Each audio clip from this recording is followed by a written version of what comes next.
श्री सीताराम जी महाराज की जय। श्री हनुमान जी महाराज की जय।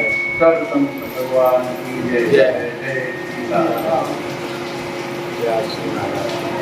श्री राजेश्वरानंद महाराज एक बढ़िया वाक्य कि जो उस सांवरे को सदा ढूंढता है, जो उस सांवरे को सदा ढूंढता है तो एक दिन उसे सांवरा ढूंढता। माने जो भगवान को ढूंढता है तो भगवान भी उसे एक न एक तो वृंदावन में एक मदन टेकरी स्थान है, मदन टेकरी। तो वहाँ एक संत रहते थे। वो जब घर से निकले तो उन्होंने यही सोचा कि वृंदावन तो भगवान का घर है, धाम है, जहाँ राधा रानी भी रहती है, जहाँ सुंदर भी रहते हैं। चलो उन्हीं के धाम में रह करके उनसे हमें मिलना है। माने उन्होंने ये अपने हृदय में संकल्प बनाया कि हमें उनसे मिलना है। निश्चय किया। वो बेचारे वृंदावन में उस मदन टेर के स्थान में अपना ऐसी पेड़ के नीचे बैठे और भजन करते। उनके हृदय में आस आती थी कि वो मिलेंगे कैसे। ये कोई जानता तो नहीं है कि वो किस तरह से मिलते हैं, न जाने कौन से गुण पर बीत जाती। लेकिन उनके अंदर भावना थी कि हमें प्राप्त करना है। तो गुरुदेव के बताए अनुसार वो नियम साधन करते। बाद बाकी जो इच्छा है वो प्रकट करते थे कि हमें भगवान का दर्शन कैसे प्राप्त हो। तो राम सदा सेवक रुचिराज, राम जी अवश्य अपने सेवकों की आपूर्ति करते। तो भजन करते करते उनके हृदय में क्या है, निर्मलता आने लगी। एक भगवान का भजन ही ऐसा है जो लोगों को सुधारता है।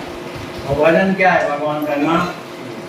भगवान के नाम से बढ़कर के कोई दूसरा उपाय नहीं है संसार कि वो अपने आप को ठीक कर ले, अपने हृदय को शुद्ध कर ले और भगवान से मिल जाए। लेकिन एक नाम ही महाराज ऐसे हैं कि वो ये नहीं सोचते कि कितना गंदा है, वो पवित्र करके रहते। राम जी महाराज जो कुछ विचार करते कि निर्मल मंजन को मोही कपट जितना वाला। पर राम जी महाराज का जो नाम है वो इस पर विचार नहीं करता। उनका कोई भी शरणागत हुआ, उनका आश्रय पकड़ा कि भगवान का नाम उसको अच्छी तरह से साफ सुथरा करके भगवान के पाने योग्य बना। तो भजन करते करते उनके हृदय में भगवान के प्रति जो चाह बनी हुई थी वो एकदम दिनों दिन बलवती होती गई। उनकी चाह बढ़ती रही। देखो जब तक कल्पना नहीं करोगे कि हमको घर बनवाना है तो उसकी चाह होती है ना। तो जब चाह ही नहीं है तो फिर बनेगा कैसे? नहीं बने। तो भगवान के तरफ मिलने की जो चाह है वो निरंतर बढ़ती गई भगवान की कृपा से। भगवान खुद कहते हैं जिससे मुझको मिलना होता है मैं उस तरह का संयोग बनाता हूँ जो मुझे प्राप्त कर लेता है। तो उनकी इच्छा दिनों दिन बढ़ने लगी। अब उनके हृदय में प्रेम आने लगा, प्रेमाश्रु बहने लगे, उन्हें आनंद आने लगा। उन्हें ये अनुभव होने लगा कि हमारे हृदय में प्रभु ने कृपा किया है। कभी कभी झलक आ जाती थी, ये विश्वास के लिए भगवान करते। इस तरह से करते करते उनसे मिलने के लिए उनके हृदय में वियोग की स्थिति प्रकट। जब वियोग प्रकट हुआ तब निरंतर प्रभु के मिलने के लिए निरंतर रोते रहते। जब निरंतर रोते रहते थे, रोते रोते उनके आंखों से आंसुओं की जगह जो है खून बहने लगा। आंसुओं की जगह से खून बहने लगा। और जब खून बहने लगा तो दोनों आंखों की जो ज्योति थी वो नष्ट हो गई। अब पूर्ण रूप से अंधे हो गए। अब कहीं जा नहीं सकते, कुछ कर नहीं सकते। एक ही जगह उसी पेड़ के नीचे बैठे और अपना ये आंखें खराब हो गई, इसकी चिंता नहीं। हमें वो कब मिले, इस तरह की भावना निरंतर जो है उनको तो देगी। कभी कभी सोचते थे कि पुराणों में लिखा है, संत कहते हैं कि भगवान बड़े दयालु हैं, अपने भक्तों के आंसुओं को नहीं देख पाते हैं। मुझे ये तो समझ में नहीं आता है, होगा भाई जिनके लिए, लेकिन हमारा तो हृदय गंदा है, इसलिए वो हमें दर्शन नहीं देते हैं अपने आप को। कभी कभी ये भी सोचने लगते हैं कि जो किशोरी राधा रानी है वो तो दयालु है, अकारण दया करने वाली है, तो मेरे हृदय में जो पाप हैं उन पर वो ध्यान न दे करके कृपा करेंगी, लेकिन वो भी ध्यान नहीं देती। इसका मतलब है कि ये जो कुछ कहा जाता है वो ठीक सही नहीं। ऐसा उतार चढ़ाव आता ही है कल्पना करने पर। जब हम परिश्रम करते हैं तो फलता नहीं मिलती, तो निराशा हाथ लगती। इसी स्थिति में वो कभी रोते कभी कुछ नहीं। ऐसी स्थिति उनकी बिगड़ गई कि उस वियोग में कि वो कब मिलेंगे। हे प्रभु अब तो कृपा करो, ये शरीर अब जाने वाला है। कुछ दिनों के बाद उन्हें लगता था कि ये मेरा हृदय फटने वाला है। वियोग में ऐसा ही होता है, बड़ा दुख मिलता है, शरीर की स्थिति बिगड़ जाती है सब कुछ, लेकिन उनका दृढ़ संकल्प है कि हमें जो है उन्हें प्राप्त करना। इस तरह से सोचने लगेंगे कि जो है राधा रानी जरूर कृपा करेंगी। हे राधा रानी अब आप ही कृपा करो, मैं आपको पाने की योग्यता मुझ में नहीं है, लेकिन कृपा ये कहती है कि आप जो है कारण कृपा करती हैं, इसलिए मुझे दर्शन दो।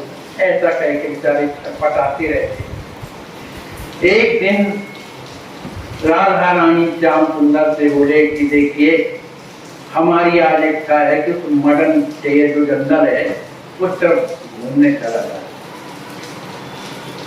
अब श्याम सुंदर राधा रानी की बात तो कभी काटे नहीं सकते, उनकी वो स्वामिनी है।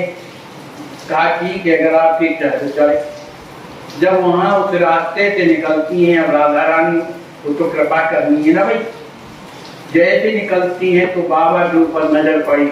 उनको लोग जो है सूरदास के नाम से जानते, इसकी आंखें ठीक नहीं थी, दिखाई नहीं देता। अब वो रो रहे थे, तो राधा रानी ने कहा देखो प्यारे जी, ये बाबा ज्यादा रो रहा है, थोड़ी इसको समझाओ और थोड़ा इसको हंसाओ तो मेरे को अच्छा लगेगा, जाओ। तो श्याम सुंदर गए, अरे बाबा तू काहे को रो रहा, क्या हो गया है तुम्हें?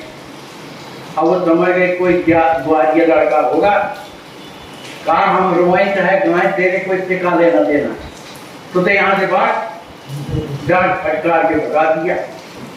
अब वो तो अपना दम लेकर के आ गए, राधा रानी से कहने लगे कि आपने वहां मुझे भेजा।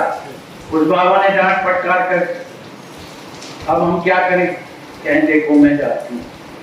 इसके बाद राधा रानी आई, कहने लगी बाबा तो ये तो बता रोता काहे को? अब राधा रानी की वाणी सुन करके बाबा के हृदय में ऐसा लगा कि एक आनंद सा पैदा हुआ, उनकी वाणी ही ऐसी। वो सोचने लगे कितनी सुंदर प्यारी वाणी है, तो बोले लाली मैं इसलिए रो रहा हूँ कि मुझे न राधा रानी ने दर्शन दिया और न श्याम सुंदर ने दर्शन दिया। मेरा जीवन जो है इसी तरह व्यतीत होता जा रहा। और मैंने तो सुना था लाली कि श्री राधा रानी जो है बड़ी कोमल हृदय की है, लेकिन उनको भी दया नहीं आ रही है। मैं नहीं मानता कि उनका हृदय कोमल है। जब ये बात कही बाबा ने तो राधा रानी कहने लगी मैं कठोर हूँ। उनके मुंह से सहज में निकल गया, क्या मैं कठोर हूँ? अब तो बाबा को लगा कि कहीं वही तो नहीं। कहा ये बता बाबा, तेरे को तो दिखाई देता नहीं, अगर वो दोनों सरकार यहाँ आ जाएं तो तुम देखोगे कैसे? अब वो उनको लगा कि ये तो कोई वो नहीं है, भ्रम आया कि ये राधा रानी, लेकिन उनकी बातें ऐसी है कि फिर उनको लगने लगा ये कोई लाली है। कहा लाली तू न जाने, वो बड़ी कृपा रूपणी है, जब मेरी आंखों में अपना हाथ पधरा देंगी ना तो मुझे दिखाई देने लगे, वो बड़ी दयालु। अच्छा तो बाबा कोई बात नहीं, तो दर्शन करना चाहते हो, हाँ लाली तुम्हारे पास हाथ उपाय हो तो कर दो, करवा दो। तो राधा रानी ने श्याम सुंदर जी को बुलाया। भाई एक हाथ जो है श्याम सुंदर जी ने उनकी आंखों में पधराया और दूसरा तरीके से किशोरी जी ने जैसे ही पधराया उनके दर्शन नेत्र खोल गए। अब सामने जबल सरकार को देख करके उनकी ऐसी स्थिति बन गई, ऐसी बिगड़ गई कि थोड़ा सा दर्शन किया और बेहोश होकर के वहां पर गए। उसी तरह उन्होंने श्री कृष्ण भगवान ही तो हैं, उनकी कृपा से उन्हें उठा करके उन्हें स्वस्थ कराया और कहा बाबा कुछ क्या चाहते हो बताओ, क्या चाहते हो? अब राधा रानी के तरफ देखने लगी कि ये इनका कोई ठिकाना थोड़ी। अरे हाँ, दुनिया भर का चोरी करने वाले के जवान में कोई दम नहीं होती। अगर राधा रानी कुछ कहें तो मैं कहूँ। ऐसा मन में विचार किया तो हृदय की जानते। हाँ हाँ बाबा बोलो, जैसा आप कहोगे मैं करूंगी। कहा तो एक बात है कि मुझे कुछ नहीं चाहिए, मैंने जीवन आप ही लोगों के ऊपर उठावर कर दिया। बस यही है कि यही जुगल जोड़ी मेरे हृदय में विराजमान हमेशा बनी रहे, मैं आपका दर्शन करता रहूं, आपकी कृपा मुझ पर हमेशा बनी रहे। ऐसा जब भगवान मांगा उन्होंने ये वस्तु कहा। इसके बाद अंतर्ज्ञान कहने का भाव ये है कि हमारे जीवन में लगन लगनी चाहिए। लगन जिस चीज में लगेगी वो प्रयत्न करेगा, क्योंकि लगन लगी ना तो प्रयत्न करेगा, और प्रयत्न जब करेगा तो सफलता मिलती, चाहे वो संसार की हो और चाहे भगवान की। लेकिन संसार की जो लगन लगती है वो कष्टदायी होती है, और इसमें भगवान के प्रति जितना तड़पता है आदमी, शरीर को कष्ट होता है, उसकी स्थिति बिगड़ती है, लेकिन आनंद इतना बढ़ता है अंदर ही अंदर कि वो अपने आप को रोगिणी मानता है कोई शरीर की स्थिति सब। तो हमारी लगन जो है बिना झूठी बने, झूठे बनते। हमने जब पहले शाला में पढ़ने गए तो कितने छोटा बड़ा बनता, लेकिन बनते बिगड़ते इतना पड़ गए कि MA वही छोटा बड़ा। तो क्योंकि हमारी लगन बढ़ गई। ऐसे भगवान की तरफ उनके दर्शनों की अगर लगन लग जाए और निरंतर चलती रहे तो एक दिन कृपा करके भगवान उसकी लगन को जरूर पूरी करते हैं। बोलिए श्री सीताराम जी महाराज की जय, श्री हनुमान जी महाराज की जय, सब संत भगवान की। गुस्से के वक्त थोड़ा रुक जाने से और गलती के वक्त थोड़ा झुक जाने से श्री नागा जी के पैर में 18 टांके लगे हुए हैं, ड्रेसिंग हो रही है। आइए इस सेवा में भाग लीजिए। इंसान को कठिनाइयों की आवश्यकता होती है, क्योंकि सफलता का आनंद, अच्छे विचारों का असर आजकल इसीलिए नहीं होता।